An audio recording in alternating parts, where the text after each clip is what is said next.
Hi, welcome back. And there's been a bit of a technical hitch here. I've actually managed to delete part of my video. I'm not quite sure how I managed to do it. So I thought I'd just record this bit, which will take you through how I started off with this card. So it's a standy-uppy card, as you can see. And again, it's made by cutting a piece of A4 card in half at 10.5 centimetres across with the full length of the A4 card. And then you need a piece of Pop of Pink designer speciality paper, and that's cut at 14.4 centimetres by 10 centimetres. And then it's a piece of Whisper White, and that's cut at 9.5 centimetres by 13.9 centimetres. As you can see on this card, we're graduating and restamping the border piece to make a nice background effect, both in Night of Navy and in Melon Mambo. And the way that I make this more regular and so that I have a good stamping effect, so I'm not all over the place with my stamping, is that I use my grid paper to line up each of the edges. So when the video comes back on, you'll see me lining up the bottom right hand corner and the top left hand corner with the straight lines that are on the grid paper. So that's why I'm doing it like that. And now I will hand back to myself and you will hear the rest of the video. I actually start off right down here in the corner and stamp along my grid lines basically, and then keep moving up.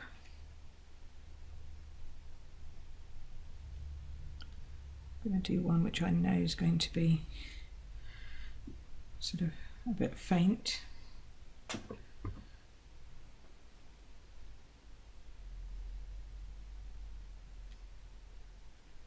So once I've stamped that once, I'll just finish that line off.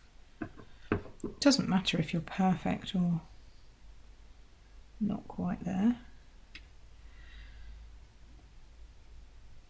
And this is kind of tricky to see how far away I am when my head's out of shot, as it were. Okay. I'll do another one in here. And you can tell if you're going off, just bring it back online.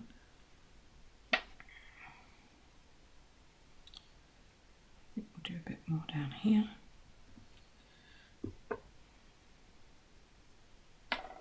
Okay. And then I've left that middle piece blank, and that's where we're going to put the Melon Mambo. So I'll close that up. I've got my scrub here.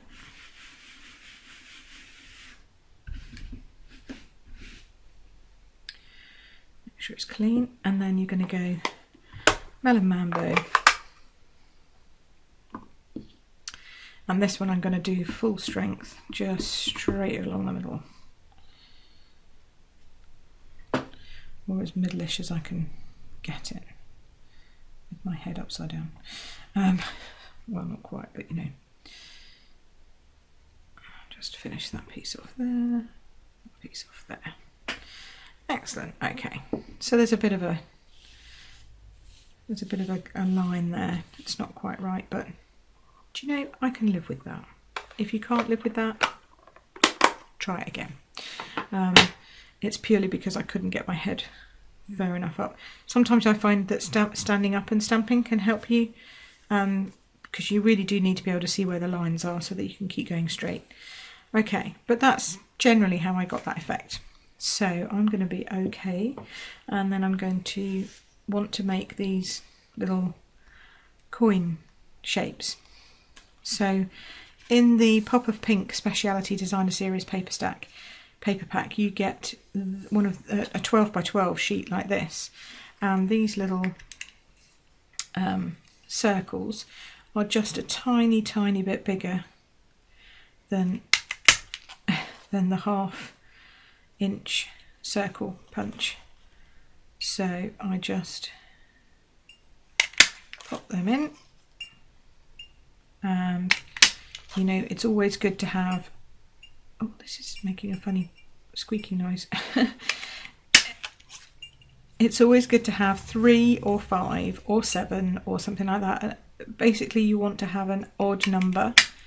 Even numbers are not so pleasing to the eye, basically. Who knows why, but they are. Now you might get some little edges like that sticking up at the edge of your punch when they punch out, but you can just sort of smooth them off if you're careful with your bone folder. Just sort of smooth them round. It's just where the edges of the punch come together, and they can sometimes, especially when it's metallic, they can just lift the edges of your cardstock. So I just smooth those out. They show up most on foil. There we go. Okay, and then what I do is I tend to work out roughly where I want them, but a little bit over from where I'm actually going to place them. And I want them to kind of be kind of a little bit further apart as they come down, so it looks a bit like a chain. And then I put the glue where I'm going to actually want to have it.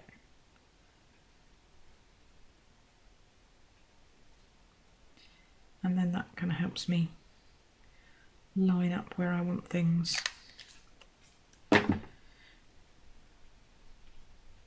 And then I've got a little bit of wiggle room because it's the multi-purpose glue.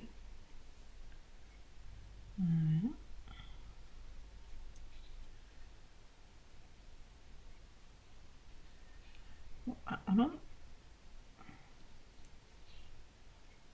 You can't see me, but I've got my tongue sticking out now. I must stop doing that. There we go.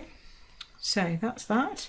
And then at this point, this was when I wrapped them round, wrapped around the baker's twine. Do I want them coming out or going in? No, I think they're good. So this is the matching Night of Navy solid colour baker's twine, and they've got some beautiful colours in this year's catalogue in the solid. They've got Night of Navy, black, emerald envy, some really blushing bride, some really nice colours. But obviously this goes well with the product suite. It's part of the floral bouquet product suite that has the papers, the stamps, and this baker's twine, and some washi, all kind of matching, and some cardstock as well, I think. Or maybe not cardstock. Right, then find my slips.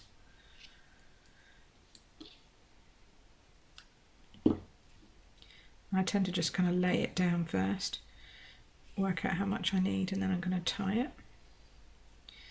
And I always tie it twice, just because then when you want to tie a bow, it makes it so much easier on you. You're not fiddling around. And then I loop one of them underneath so that it joins the two together, the two strands together, and then I tie my bow. And generally there's a bit that you can cut off, but that's okay. I quite like long strands. Kind of goes with the chain effect going down there. Okay, so I'll cut those off in a moment. I'm just going to glue this. Now if I've got ribbon or twine like this going down the back, I try and put some on this side as well, just because I know it's going to keep that down and not slide across the card so much. Okay.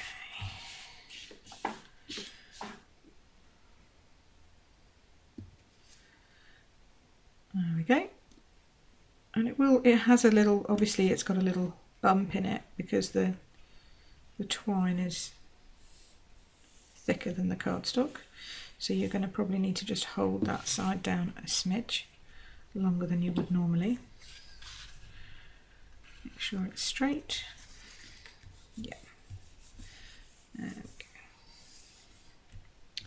Okay. Then put that on your card base.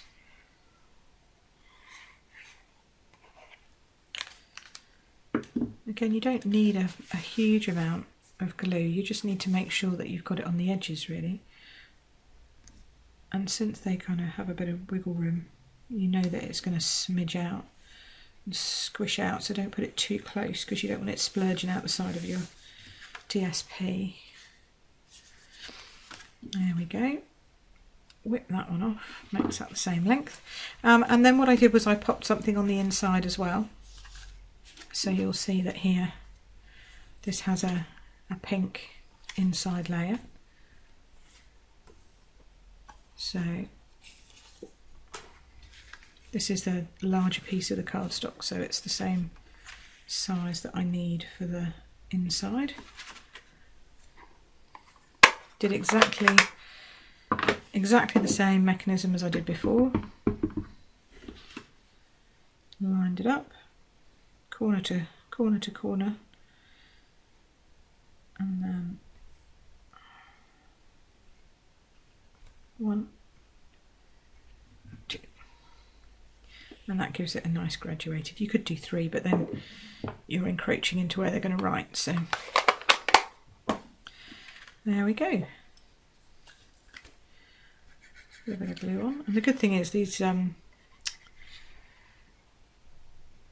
inks are so quick drying because these are dye-based inks, so on your card they'll dry pretty quick and you shouldn't get smudges even if you glue it down straight away.